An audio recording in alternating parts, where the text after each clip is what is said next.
So finally दोस्तों इस video में हम बात करने वाले हैं अभी रेलवे शेयरों को लेकर के, जो आज के ट्रेडिंग सेशन में हमें सबसे ज़्यादा फिसलते हुए नज़र आ रहे हैं। सबसे बड़ा जो क्रैश हुआ है वो यहाँ पर भी हुआ है। आप लोग देखोगे मिड कैप इंडेक्स है, स्मॉल कैप इंडेक्स है, मार्केट है, इन्होंने तो रिकवरी ले लिया है भाई, रिकवरी कर चुके ना भी, आप लोग देख सकते हो ये तो रिकवरी कर चुके हैं। लेकिन आप लोग देखोगे अभी के टाइम जो PSU इंडेक्स है वो बुरी तरीके से पिटा है भाई, क्योंकि जो मार्केट को जो एक्सपेक्टेशन थी, ठीक है, जो निवेशकों को एक्सपेक्टेशन थी भी ये बजट इस प्रकार का होगा इस सेक्टर के लिए, सबसे बड़ा झटका तो वहीं पर मिला। पहला झटका कहाँ पे मिला? टोटल कैपेक्स को लेकर के।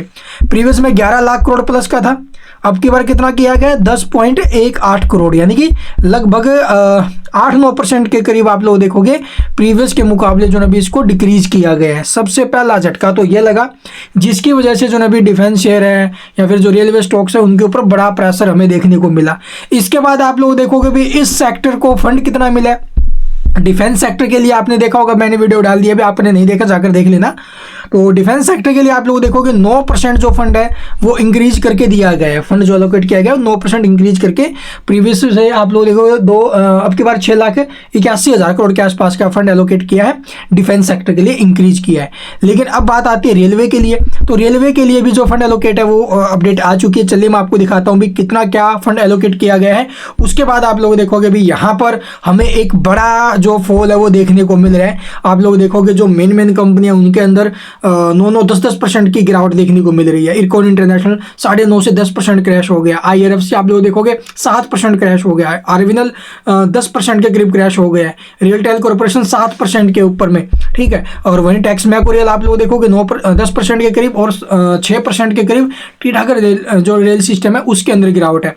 तो इतना बड़ा फॉल हमें देखने को मिल रहा है अभी इस वक्त रेलवे के शेयरों में, जब से ये फंड एलोकेट की न्यूज आते ही पूरा तरीके से आप लोग देखोगे यहाँ पर प्रेशर बना है। हालांकि जो डिफेंस स्टॉक्स है उनमें कईयों में हमें रिकवरी देखने को मिली है जरूर नीचे से भाई। तो चलिए जानते डिटेल में क्या कुछ फंड एलोकेट किया गया है भी इस सेक्टर के लिए। तो जैसा कि यहाँ पर आप लोग देखेंगे भी जो रेलवे सेक्टर के लिए जो फंड एलोकेट किया गया है आखिरकार वो कैसा रहा है। तो आप लोग देखोगे भी CNBC आवाज की वेबसाइट के ऊपर जाकर भी देख लेना 2025 के बजट में, ये दो फाइनेंशियल 2025-26 के बजट में जो disappointment for railway as allocation सेज फ्लैट एट 2.55 लाख करोड़, यानी कि जो प्रीवियस में था ना भाई 2,55,000 करोड़ का जो था ना पीछे में 2,55,200 करोड़ का जो फंड एलोकेट किया गया था एज इट इज सेम रखा है भाई, ठीक है। ये जो फंड एलोकेट किया गया था वो प्रीवियस बजट से यानी 2023-24 के बजट से 5% अप था, ठीक है। यानी कि 10,000 करोड़ के आसपास का जो ना भी फंड एलोकेट किया गया एक्स्ट्रा बजटरी में। लेकिन इस बार आप लोग देखोगे क्या हुआ है, इस बार आप लोग देखोगे इसको जो ना भी घटा दिया गया है। पीछे के घटाया तो नहीं कहेंगे, एज इट इज सेम रखा है भाई, जो पीछे था वही सेम रखा है, इसमें कोई चेंजेस नहीं है।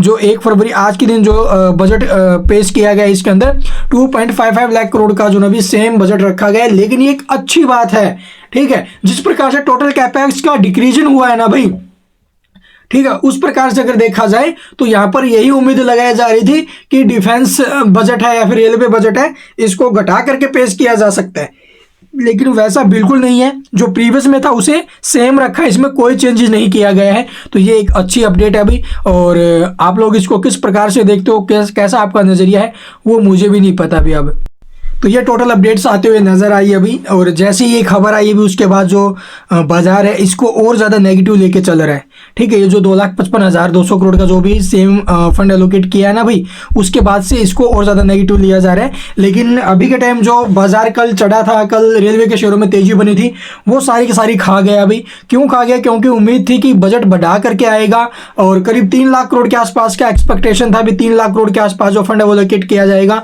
करीब 15 से 20% जो ना भी बजट में बढ़ा करके। लेकिन उसका बिल्कुल नेगेटिव तो नहीं बोलेंगे अभी, लेकिन जो सोच रहे थे उससे तो कम ही है, ठीक है। जो एक्सपेक्टेशन थी उससे कम है, और यही सेम आप लोग देखोगे भी डिफेंस के अंदर है। हालांकि इंक्रीज जरूर हुआ 9% के करीब, लेकिन उसका भी 15-20% के करीब एक्सपेक्टेशन था कि बढ़ा करके आएगा, लेकिन टोटल कैपेक्स ही घट करके आया है। तो भाई देखो इनसे क्या उम्मीद रखे, लेकिन एज इट इज सेम रखा है, ये ठीक है। लेकिन ये जो एक्सपेक्टेशन है उससे डाउन गया तो उसका उसी प्रकार से इंपैक्ट देखने को मिल रहा है भाई। तो ये टोटल अपडेट्स है। आपको क्या लगता है कि आने वाले दिनों में सब कुछ ठीक होगा या फिर नहीं, या फिर और बड़ी गिरावट होने वाली है? तो IRFC ये रिजल्ट्स आ चुके थे, पीछे रिजल्ट्स आपने देख लिए होंगे भी।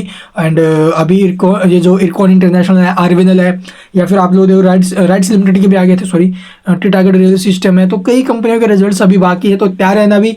जैसे रिजल्ट्स आएंगे, रिजल्ट डेट आएगी, सब कुछ आपको बताएंगे। लेकिन रेलवे के अंदर अभी अगर आपकी एंट्री है, आपने लेके रखा हुआ है, तो पैनिक नहीं होना है, जस्ट होल्ड रखो।